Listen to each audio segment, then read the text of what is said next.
Hey everyone, it's teacher Jill here, back with just another quick video all about online teaching. So initially this channel was all about, VIP Kid reapplication, and it still is that. If you have an interest in that, I have some videos already on here. Feel free to watch those. I hope they help. I hope they help with your reapplication process or your new application process, I probably should say. And I'll probably continue to make those on here as well.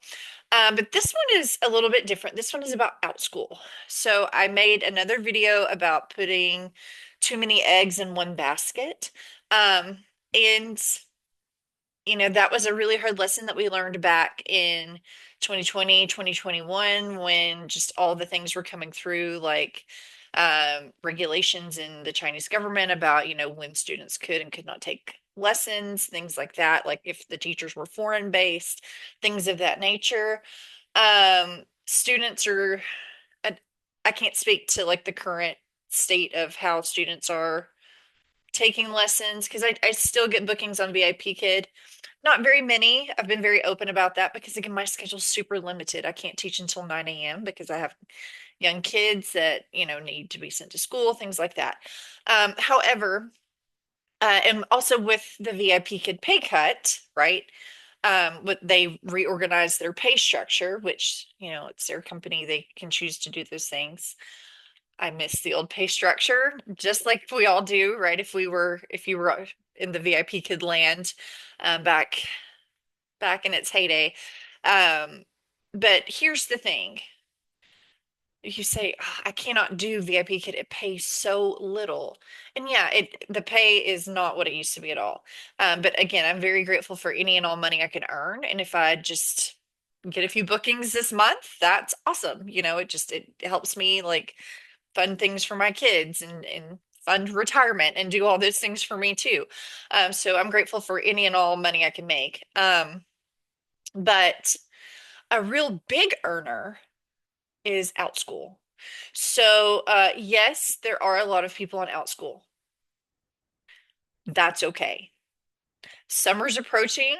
They're recruiting new people all the time to take classes on Outschool. I've had a lot of kids sign up this past week. I've had tons of new enrollments in my classes. So here's the thing about Outschool. Um, a lot of us who stayed home to teach for VIP Kid, we had young kids, things like that. You didn't necessarily have to have like a teaching degree or anything like that. Without school, they tend to want you to have some form of more formal educational background. Okay. So it, I'm not dissuading you if you were like, well, I did teach for VIP Kid. That is teaching experience, or if you've taught online in some capacity, if you've taught Sunday school, if you've taught, homeschool groups, if you have some experience with teaching, I think it's worth looking into applying. Okay. Um, I think you need to focus on for Outschool because what you're doing is you're building your own curriculum and content to teach.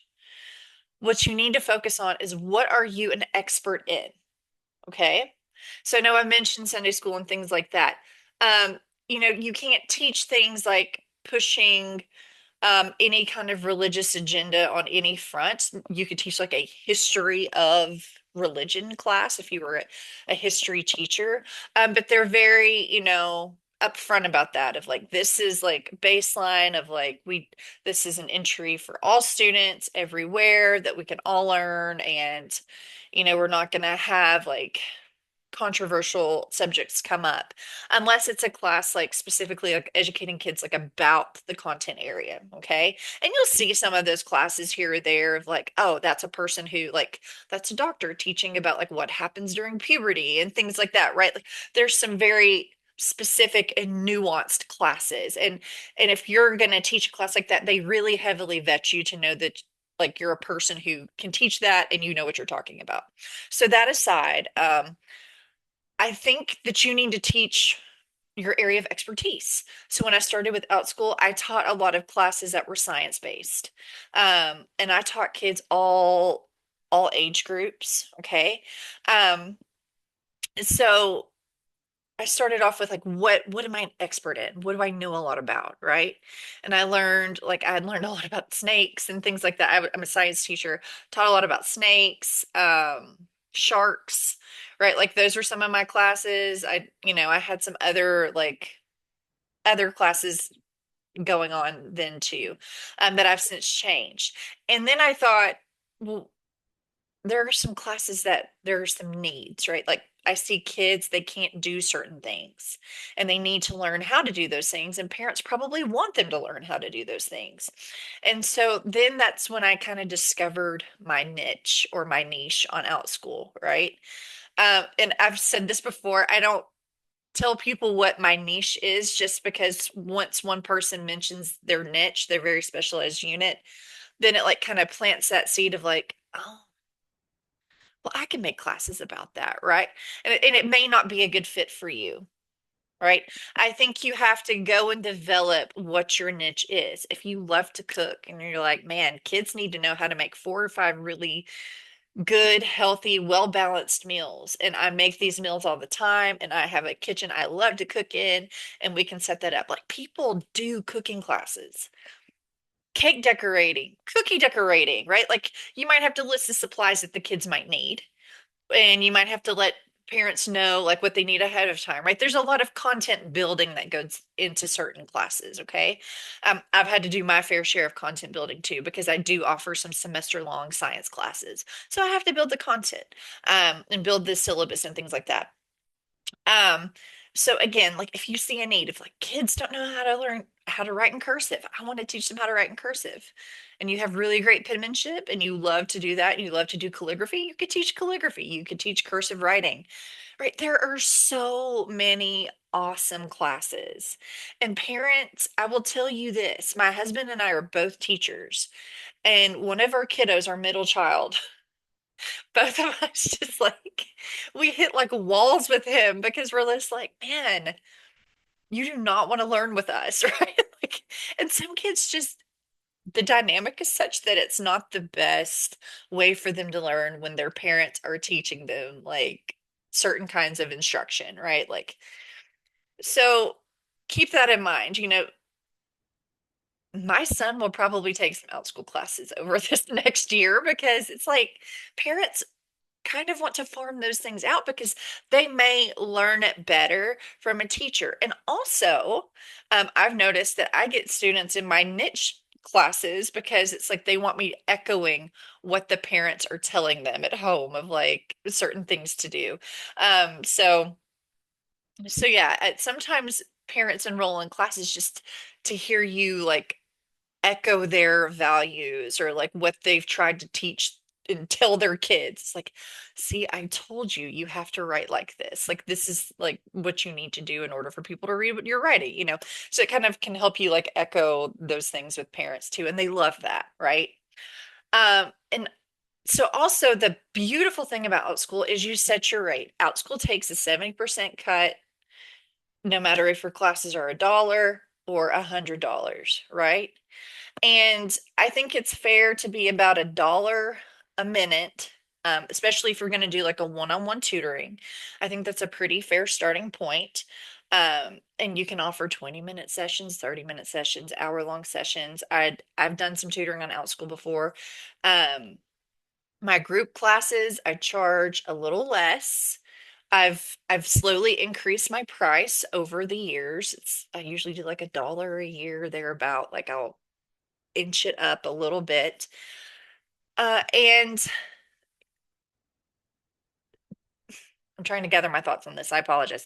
Um, Educators will say, on like the forums, they'll say, I increase my price. It's just kind of like a leap of faith because I feel like the class is worth it. And then it's like there was a boom, like parents, tons of new learners signed up. So, don't price gouge, of course, but price it accordingly. If you undercut everyone else on the market, that doesn't necessarily say to parents that, oh, they're getting the best class. They might be thinking, I'm not sure. So I would start on the lower end of fair for you, but then I would inch it up over time. And I also spoke to a friend about this today. join the free and discounted classes groups and get on there and advertise. Post your class link, offer free classes for those who like you're brand new to Outschool and you're just like, I just want some feedback. I just want some, I just want to teach this class to like get my feet wet with it to get a feel for Outschool. And parents love that. They absolutely love that. So, yeah, offer those up to people. I think that's a really, and that's how I got started. When I was teaching my snake class and my shark class and things like that. That's how I got started. I've not taught those in a long time, and those are so much fun to teach. I really liked teaching those. But that's just not what people really sign up for anymore. And that's okay. Like I could probably have that. The thing that has worked for me is my ongoing like weekly classes. Like my schedule's pretty set and people, it's not building on like prior weeks. So like people can jump in and out at any time. So just keep that in mind. And of course, what works for me may not work for you. You might be able to do like semester long classes or year long classes and be crazy successful, right? But I would say try to keep your schedule pretty consistent.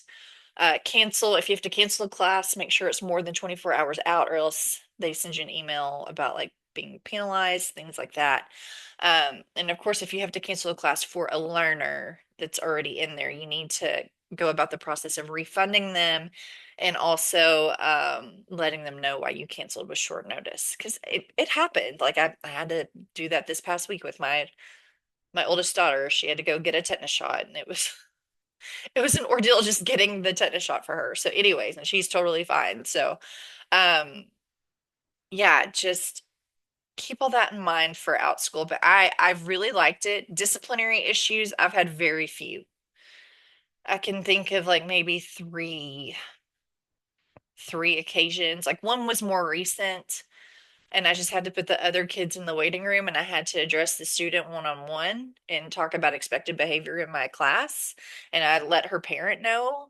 I let the other parents know. I hid the video for viewing, and that was that. Like it wasn't anything crazy. And don't feel like you can't do that, okay, in your classroom because yeah, it's your classroom. They need to know about expected behavior, and that's just going to help them as a student in general.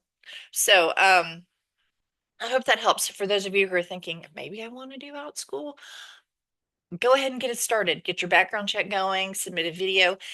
If you don't mind, if you found this video helpful, click the link below. I'll probably do one more in depth about the Outschool application process because I know a lot of people have questions about that. So I'll do that, but click that below. I do get like a credit or not a credit. It's like a for every teacher who fills out the link through my name, it's like a $50 like bonus or something. And I just want to be very transparent about that. And I'm very, very grateful if you use that link. If not, that's okay too. So I'll make another video about the application process for Outschool. All right. Thank you guys so much. And I will see you soon.